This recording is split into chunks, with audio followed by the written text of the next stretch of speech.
Bagaimana kalau kita datang ke kuburan orang tua, kali kerabat, kemudian kita membaca Al-Fatihah? Baca Al-Fatihah nggak ada contoh. Al-Fatihah untuk orang mati nggak ada contoh dan nggak akan sampai. Imam Syafi'i mengatakan demikian. Dan mengatakan bahwa Imam Syafi'i tidak pernah mengatakan bahwa membaca Al-Quran untuk orang mati, untuk orang meninggal, itu tidak ada contoh, tidak ada dalil. Nih, ada dalilnya ini. Bunyinya, waqala Syafi'i rahimahullahu ta'ala.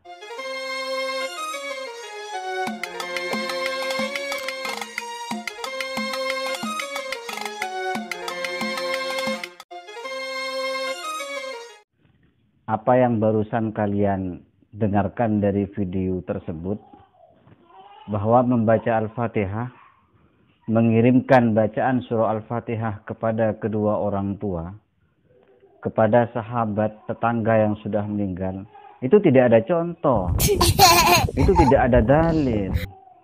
Nah, kalau kalian mendengarkan seperti itu, jangan ikuti perkataannya.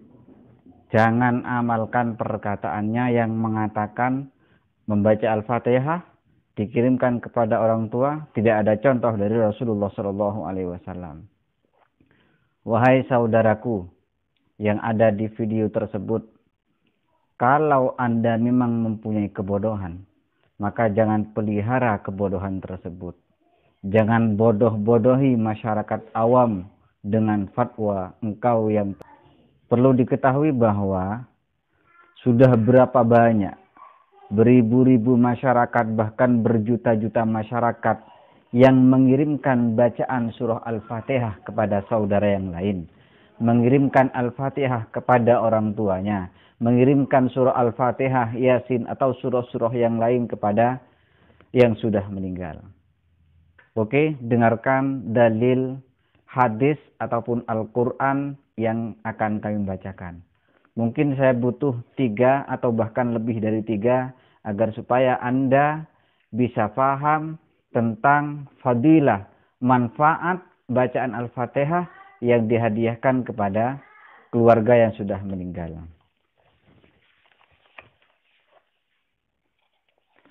Bismillahirrahmanirrahim. Saya ambilkan di dalam kitab Al-Muqtatafat li Ahlil Bidayat, ya, catatan atau karangan Al-Fakir Marzuki Mustamar Al-Balitari. Al-Babus Sabi', di bab yang ke-7 dijelaskan al-a'malu wal azkaru wal ad'iyatu lil ghairi tanfa'u hayyan kana aw maitan. Bab yang nomor 7 ini menjelaskan beberapa perilaku, amal-amal perbuatan, wal azkar dan beberapa zikir-zikir, entah itu kalimat la ilaha illallah, baca selawat, subhanallah, atau tasbih yang lain. Wal ad'iyah lil ghairi, doa-doa yang diberikan kepada orang lain, atau doa-doa lain, tanfa'u hayyan kana aw maitan. Ya. Di mana doa tersebut, perbuatan tersebut, zikir-zikir tersebut bermanfaat hayyan kana aw maitan, yang hidup ataupun yang sudah meninggal dunia. Jadi perhatikan wahai saudaraku. Yang pertama, sebelum kami menyampaikan dalil, coba perhatikan hadis yang sudah umum, yang sudah kita dengarkan bersama, bahkan kita sudah sering menghafalnya. Apa hadis itu? Hadis yang menerangkan tentang bahwa ketika orang itu sudah meninggal, maka inqata'a anhu amalu, maka amalnya kan terputus. Jadi misal ada namanya Mahmud. Mahmud ini meninggal, maka amalnya akan terputus. Terputusnya kenapa? Karena si Mahmud ini sudah tidak bisa sholat lagi. Si Mahmud juga tidak bisa bersedekah, tidak bisa melafadzkan zikir kalimat la ilaha illallah. Sudah juga tidak bisa membaca sholawat kepada Nabi Muhammad sallallahu alaihi sayyidina Muhammad, atau Allahumma sholli ala sayyidina Muhammad wa ala ali sayyidina Muhammad. Dia juga tidak bisa bersolawat, berzikir, bertasbih, atau bahkan membaca Al-Quran. Makanya amalnya terputus. pahalanya terputus cukup sekian. Ya, masa tenggangnya sudah habis. Kecuali kan ada 3. Yang pertama, apa? Sedekah jariyah. Ya. Jadi sedekah jariyah yang dilakukan oleh Mahmud berupa entah itu memberikan wakaf Al-Quran kepada masjid, ya, memberikan semen, keramik, kayu, ataupun apa-apa yang dibutuhkan oleh madrasah atau masjid, musola, dan lain sebagainya. Itu kan sedekah jariyah. Akan mengalir terus kepada si Mahmud. Atau si Mahmud ini selama hidupnya pernah menembel jalanan yang bolong. Kemudian jalan bolong itu diaspal oleh si Mahmud tersebut. Dengan pakai uangnya sendiri. Bukan uang korupsian ya. Uangnya sendiri dipakai kemudian menempel jalan yang berlobang tersebut. Dengan sebab Mahmud ini menempel jalan yang berlobang, orang-orang yang lewat di sana, dia selamat dari yang namanya kecelakaan, selamat dari yang namanya jatuh, dan lain sebagainya. Itu kan amal jariyah kepada Mahmud. Yang kedua, ilmu yang bermanfaat. Tentunya ilmu yang bermanfaat tetap akan diberikan kepada si Mahmud. Contoh, si Mahmud ini punya santri, punya murid, punya saudara yang pernah menerima ilmu dari si dia. Kemudian dia mengamalkan ilmu apa yang disampaikan oleh si Mahmud tersebut. Maka secara tidak langsung Mahmud ini menerima amal dari yang namanya ilmu yang bermanfaat. Ilmu yang dilakukan oleh saudaranya, santrinya, murid-muridnya. Itu bagus. Dan yang terakhir adalah awwaladin soleh yada'u lahu. Kita mempunyai anak, ya, anak soleh yang mendoakan kepada kedua orang tuanya. Lah, titik poinnya adalah ketika kita mempunyai anak, kemudian dia mengirimkan bacaan Al-Fatihah, Alhamdulillahirabbil alamin sampai selesai, dihadiahkan kepada si mayit, dihadiahkan kepada orang tuanya, keluarganya, adik, kakak, neneknya. Itu memang ternyata ada anjuran dari Rasulullah, ada amalan baik dari Rasulullah. Jangan katakan ini tidak ada contohnya, jangan katakan ini tidak ada dalilnya. Salah engkau itu. Ya. Kenapa? Karena dalilnya sudah jelas. Yang pertama, nih saya ambilkan di dalam Al-Qur'an. Qala Allah Ta'ala walladzina ja'u min ba'dihim yaquluna rabbana ighfir lana wa li ikhwanina alladzina sabaquna bil iman. Surah Al-Hasyr. Ya. Dalam ayat ini Allah menjelaskan orang-orang yang datang setelah kalian. Artinya orang-orang yang datang setelah kalian ya mereka yang belum meninggal. Sedangkan orang yang sesudah kalian, ya sebelum kalian, yakni orang yang sudah meninggal. Mereka yang datang setelah kalian, yaquluna, mereka mengatakan, Rabbana ighfir lana, ya Allah ampunilah kami. Ya Allah wali ikhwanina alladzina sabaquna bil iman, dan ampunilah saudara-saudara kami yang mempunyai iman. Jadi saudara-saudara saya yang sudah meninggal, adik, kakak, tetangga, orang tua yang sudah meninggal yang mempunyai iman kepada Allah, kemudian saya mendoakan, ya, memintakan ampun kepada Allah, ya, untuk si keluarga saya, ini juga ada dalilnya, ada dasarnya, dipraktekkan dan dianjurkan oleh Allah Subhanahu wa Ta'ala. Ayat yang lain, wastaghfir li dzambika walil mu'minina wal mu'minat. Ya, wastaghfir artinya wastaghfir lan jalu ono pangapura lidzambika maring dosane sira. Ya, kalau kita punya dosa ya minta ampun kepada Allah. Astagfirullah dengan cara taubat ataupun baca istighfar kepada Allah. Astagfirullah, astagfirullah, astagfirullah, astagfirullahaladzim alladzi la ilaha illa huwal hayyul qayyum wa atubu ilaih, atau kalimat-kalimat istighfar yang lain. Walil mu'minina wal mu'minat, dan minta ampunkanlah kepada saudara kita yang mukmin ataupun mukminat, mukmin laki-laki atau mukmin perempuan.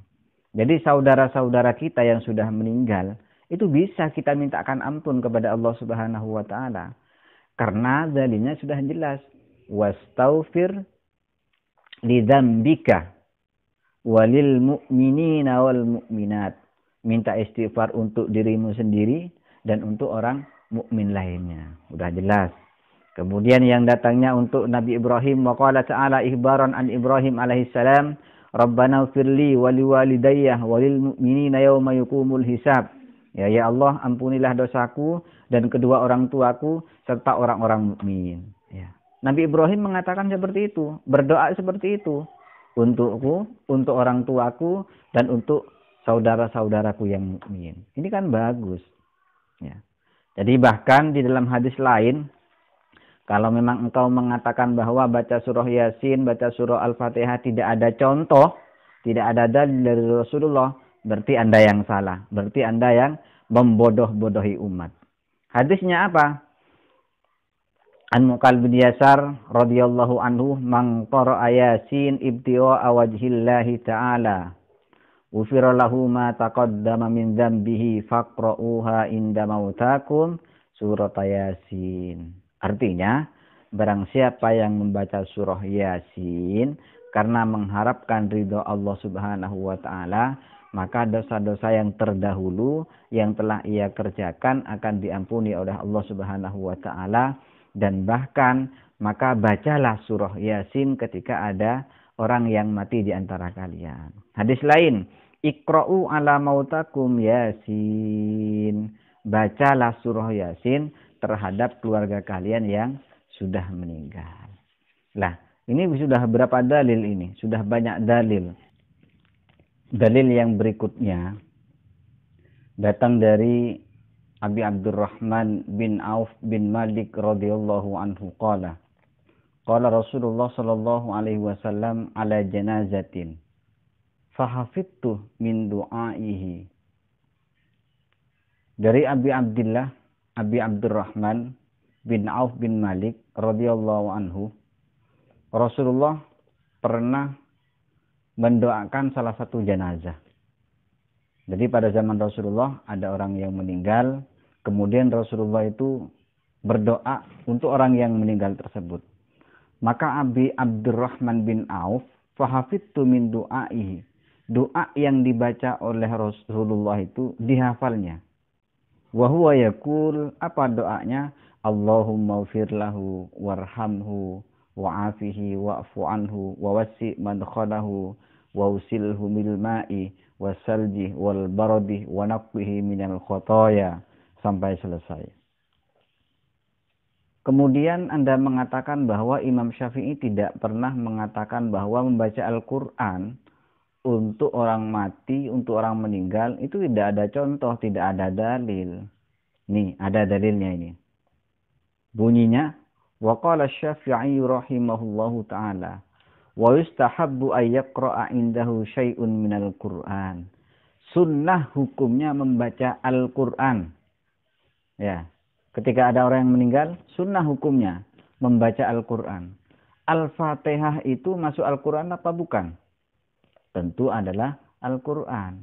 Jadi kalau kita membaca Al-Qur'an berupa Al-Fatihah atau surah-surah yang lain, itu hukumnya sunnah. Bahkan Imam Syafi'i melanjutkan, wa in khatamul Qur'ana indahu kana hasanan. Kalau di antara kalian ada yang menghatamkan Al-Qur'an dari surah Al-Baqarah sampai surah An-Nas diselesaikan, hadiahnya diberikan kepada si jenazah yang sudah meninggal, kana hasanan. Katanya Imam Syafi'i, itu malah lebih bagus, lebih baik. Ya. Jadi jangan pernah mengatakan bahwa membaca Al-Quran, membaca surah Al-Fatihah itu tidak ada dalil, tidak ada contoh dari Rasulullah SAW. Anda salah, Anda keliru. Jangan bodoh-bodohi umat. Kemudian yang berikutnya, saya bacakan lagi ya. Pernah suatu ketika pada zaman Rasulullah ada seorang yang bertanya kepada Rasulullah, ya Rasulullah, inna abi qad mata, walam yusi. Afayan fa'uhu in tasaddaqtu anhu. Qala na'am. Wa 'an Ibni Abbasin anna rajulan qala ya Rasulullah inna ummi tuwfiyat afayan fa'uha in tasaddaqtu anha. Qala na'am. Sahih Bukhari, ya hadisnya Bukhari. Jadi dua hadis ini, yang pertama ada seorang laki-laki yang ayahnya meninggal.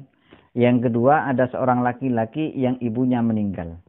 Kedua-duanya ini bertanya, ya Rasulullah, afayan fa'uhu, untuk yang ayahnya, afayan fa'uha, untuk ibunya.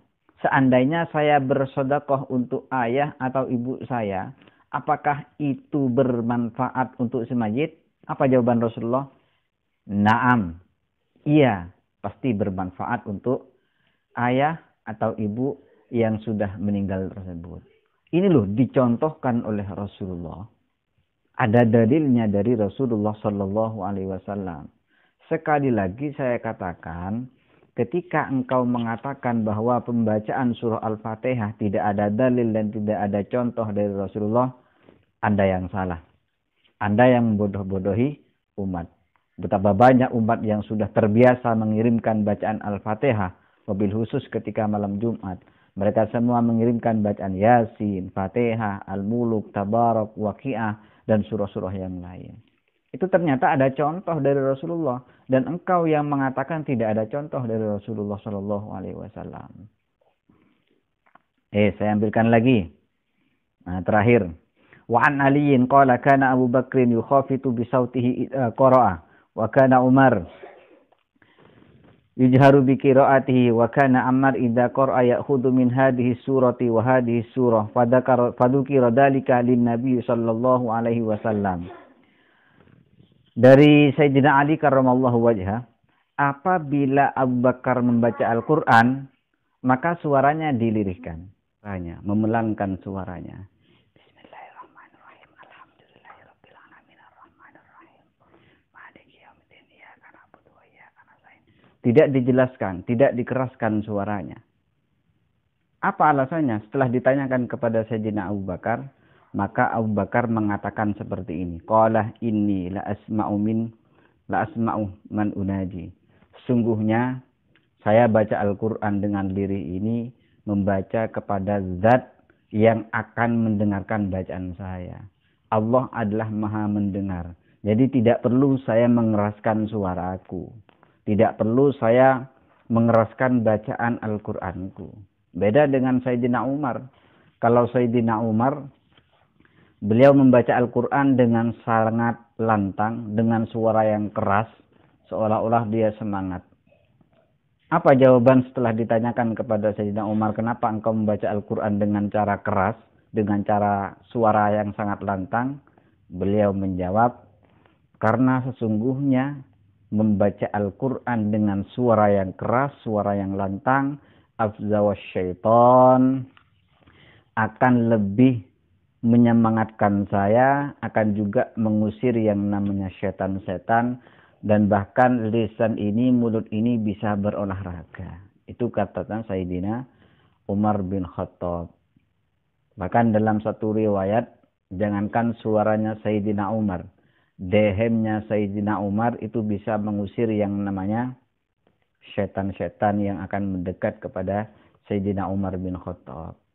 Beda dengan yang terakhir, Sayyidina Ammar. Ammar ini beda lagi cara beribadahnya, cara membaca Al-Qur'annya. Dia membaca surah ini, kemudian dilanjutkan ke surah ini. Artinya membaca surah itu dipilih-pilih. Surah Al-Fatihah, surah Yasin, Waqiah, Al-Muluk, atau surah Az-Zalzalah, Al-Ikhlas, An-Nas, atau memilih surah yang ia sukai. Apa jawabannya? Setelah ditanyakan kenapa engkau suka memilih-milih surah tertentu, maka dia menjawab, apakah saya salah membaca surah-surah yang ada di Al-Quran?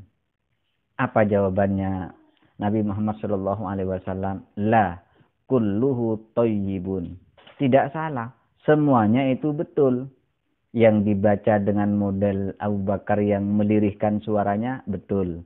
Kemudian Sayyidina Umar yang mengeraskan suaranya, juga betul. Bahkan Sayyidina Ammar, ya, yang membaca hanya memilih beberapa bagian surah pilihan, itu juga betul. Nah, dalam komentar ini, dalam dalil ini bisa ditarik kesimpulan bahwa membaca surah Yasin kepada orang yang meninggal, membaca surah Al-Fatihah dihadiahkan kepada orang yang meninggal, kemudian membaca Al-Ikhlas pun kepada orang yang sudah meninggal, itu pasti bermanfaat dan ini sangat penting.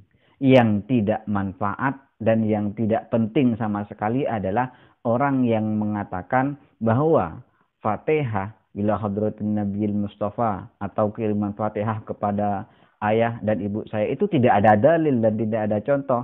Itu yang salah. Itu yang tidak penting dan itu yang tidak perlu diikuti. Karena itu adalah membodoh-bodohi umat. Ya, menjauhkan umat dari yang namanya ketaatan. Karena membaca Al-Quran ibadah. Ya, berkumpul-kumpul, baca tahlil, kemudian memberikan sedekah kepada orang lain, itu juga ibadah. Tapi kenapa dikatakan tidak ada contoh dari Rasulullah? Kenapa dikatakan tidak ada dalil Rasulullah Shallallahu Alaihi Wasallam? Padahal beliau sudah mencontohkan, memberikan dalil. Ya, dan mungkin hanya ini yang dari kami. Silakan like, komen, subscribe, bahkan di-share kalau memang video ini bermanfaat. Akhiran, assalamualaikum warahmatullahi wabarakatuh.